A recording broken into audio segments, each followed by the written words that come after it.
This is Under the Dome. On today's episode, we're taking a look at what's happening in North Carolina politics for the week of Monday, May 31st. Hello, North Carolina politics podcasters. This is Will Doran from the Raleigh News and Observer, coming at you here for Under the Dome, our political podcast. I'm going to be telling you what is in store for the week ahead, this first week of June. Some of y'all might have a bit of a Memorial Day hangover, so I will try not to keep this too long and hope that you get back to it. Our elected officials are going to be getting back to it here. The big thing coming up is the state GOP convention this coming weekend, which former President Donald Trump will be speaking at. I have some more details for you later on that. I'm also going to talk money a little bit. We've got a tax cut that is moving forward at the General Assembly, backed by Republicans, with a goal of eventually getting the corporate tax rate down to zero here, joining a handful of other states with that to hopefully make us more amenable to businesses, they say. That's going to get some pushback from Democrats, of course. We also have more money angles. We've got some back-to-work stimulus checks that are in the works. We have a bill advancing on a student loan bill of rights that could be of interest to some of y'all with student loans or with kids or both. And then we have some election stuff that might be going on. So there's a lot happening, but let's get down to it.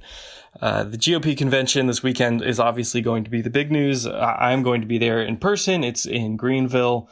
I imagine a lot of the rest of the national media will be there as well. As I said, former President Donald Trump is going to be speaking. His speech is not open to the media. They do not want people knowing what he has to say or what kind of discussion goes on with the party officials there. We'll be seeing if they change their minds on that or maybe let us get some interviews in. But the other speech that is going to be public is also a growing name in GOP politics, and that is South Dakota Governor Kristi Noem. She is widely considered to be running for president in 2024 and has been doing a tour in advance of that, including coming here. And she is very Trumpy, very far right, and so she will fit right in with the former president being here as well. She is probably most known for South Dakota's COVID response, which was very much in line with the political priorities, not necessarily the CDC guidelines of the Trump administration. She was against stay-at-home orders, against mask mandates, and it turned out to be fairly bad. They had about 14% of people there got COVID as of the latest numbers that I've seen, which is the third worst rate in the nation behind North Dakota and Rhode Island. And for a while, South Dakota actually had the highest COVID death rate in the country. Or no, I'm sorry, in the world. If it had been its own country, it would have had the highest death rate in the world. That was according to an NBC News story that I read.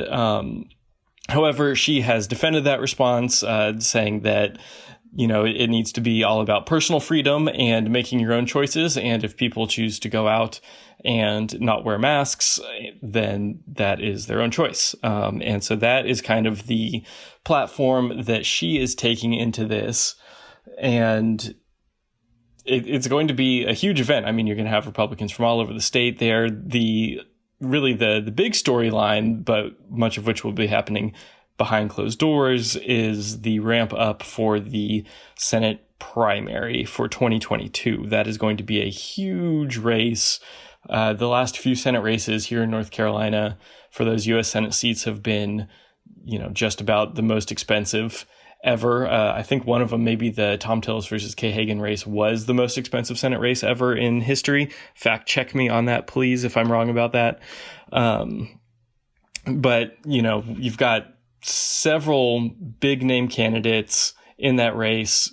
You've got the former president there, who they are all going to be angling for an endorsement from. You've got, donors and activists from all over the state who are going to be convening. So there's going to be a whole lot of jockeying for support, for pledges, for endorsements, for just getting your message out and getting face-to-face with people. The primary is a little less than a year away. It's March of 2022, so this is not going to be those candidates' last chance, obviously, at meeting with donors and activists and getting out there, but having them all in one place in Greenville this weekend is going to be huge for them. And it'll probably be on the national news since you have both Kristi Noem and Donald Trump there. So, anything that some of those, Senate candidates can do to try to get national news spots as well, you imagine they're all going to be trying to elbow each other out of the way to get those. But we'll see how that goes. Like I said, they don't. Right now, they're saying that Trump's speech is not going to be open to the media, but we'll see if any of that changes. And if it does, I'm sure you will hear from us here at the News and Observer. And if we have any attendees who want to record that speech and send it to your favorite reporter, please do so. My email is wdoran@newsobserver.com. Or if I am not your favorite political reporter and someone else is, you can find all of our email addresses on our stories. So any tips, leaks, recordings, anything like that, whether it's from the convention or about anything else going on in the world, always appreciated. Now, let's move on to taxes. This has been the big news this week. Senate Republicans rolled out a tax cut plan here. Right now in North Carolina, corporations pay a 2.5% income tax rate. Individuals pay about twice as much, 5.25%. This bill would lower the individual rate to just under 5%, 4.99%, and it would completely eliminate corporate taxes, phasing them out over the next few years. Obviously, moving the rates down helps wealthy people and businesses disproportionately, since that's how math works. They make more money, so bigger percentages helps them more. However, the tax plan does have some things aimed at the middle class. It's got a boost to both the standard deduction and also an increase to how much you get back for having kids. So this is moving pretty fast. It'll be interesting to watch. If it were to be a standalone bill, I think it's safe to say that Governor Cooper would almost certainly veto it. He has long said that corporations should be paying more taxes and certainly not $0. But if this gets attached to the budget, then it gets trickier. We haven't passed a real estate budget here in a couple of years due to political fights between Republican lawmakers and Cooper, a Democrat. But both sides are itching to actually accomplish something this year on the budget. They've been playing nice. Governor Cooper has essentially dropped his demand, not so much of a demand, but at least a strong hint that he would veto the budget if it didn't have Medicaid expansion like in the past. So he has dropped that stumbling block. So it's interesting now to see these tax cuts come up, and the big question is that going to give Cooper a new reason to veto the budget? He might just bite the bullet on this, especially if there's other things that he wants that get included in the budget, like sizable teacher raises. But if not, and this leads to yet another stalemate, we're going to have another year without a budget and more questions of who do voters blame, the Democratic governor or the Republican legislature. But we will cross that bridge when we get there. That is all, just kind of wait and see at this point. But that tax bill is moving forward pretty quick. My colleague Don Vaughn has written several stories about that, lots more details. If you have missed those stories, I definitely suggest going and checking it out. For the median household income in the state, which is around a combined income of around $54,000. That's what the typical family or the typical household in North Carolina makes. A family making that much with two kids would save about $320 a year on their taxes, which is about a 21% savings. So certainly nothing to sneeze at. Everyone could use about 300 extra bucks. But I think probably the big fight is going to be over the corporate taxes. I have a feeling that's what Democrats are going to want to focus on more so than the individual income taxes. Although I could be wrong. I could be proven wrong. If I am, I'll accept that. I own that. But one thing that Governor Cooper and the Republican-led legislature do have some common ground on is with getting people back to work. So what we've seen in the past couple of weeks is the governor has lifted some of the loosened rules that he'd put in place during the COVID pandemic for unemployment. And now people do, once again, if they want to keep getting unemployment, have to prove that they're actually out trying to get a job. He lifted that in March of 2020 because obviously it would have been pretty mean of him to, shut down a lot of the businesses in the state, but then tell people they had to keep, job hunting at the same time that he was telling them to stay at home. So that got lifted back a little over a year ago, but those rules are phasing out now. For some people, they've already been phasing out for the past couple months, but starting this week, actually, the first week of June, those work search requirements are going to be back in place for anyone who is on unemployment. So Republicans are happy about that. Cooper says it's important to get people back to work. And then the other thing that they are working on is trying to figure out some sort of plan to actually incentivize speeding that up and pay people money to go find a job. This is being pushed for by businesses, particularly in the service and tourism industries. They were obviously hit pretty hard by COVID and had, some places had workers die. Some places had workers, just move on, get a new job. They didn't just sit around and wait for this last year for their old job to open back up. They found a new career.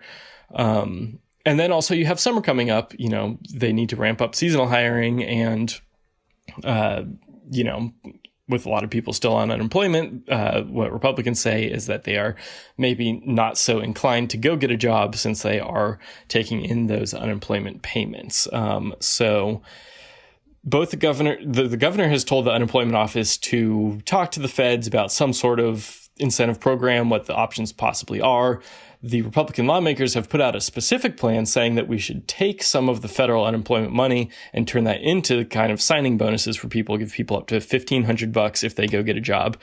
That is probably going to face some pushback in D.C. Apparently, they are expecting the Biden administration and the Department of Labor to not be a fan of that plan. So right now, the latest is that we are trying to get our members of Congress on board with that. And some of the Republican backers of that plan here in the legislature say they've talked to some members of Congress and think they're generally in favor. But then at the same time, we also had our two senators, Tom Tillis and Richard Burr, come out and say that North Carolina needs to give all of the federal unemployment money back and stop accepting it. And obviously, if we do that, we would not be able to pay for the stimulus checks that lawmakers here are hoping to use that money to pay for.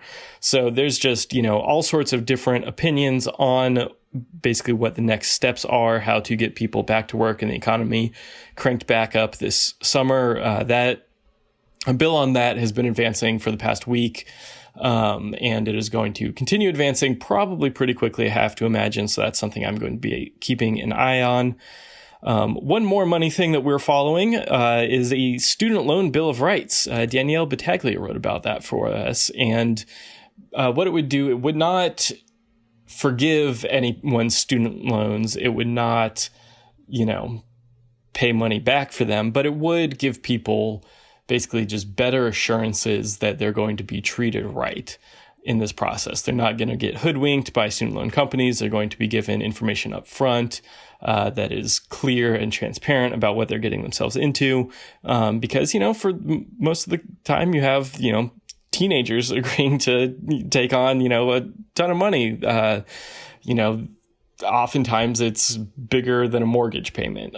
Saying that from experience, as someone who is married to a lawyer who has some student loans from law school, they can get kind of pricey. And even undergrad loans can get up there.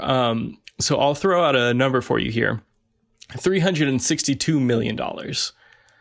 That is not the student loan debt in North Carolina. That is the amount of tobacco that farmers here grew in 2020.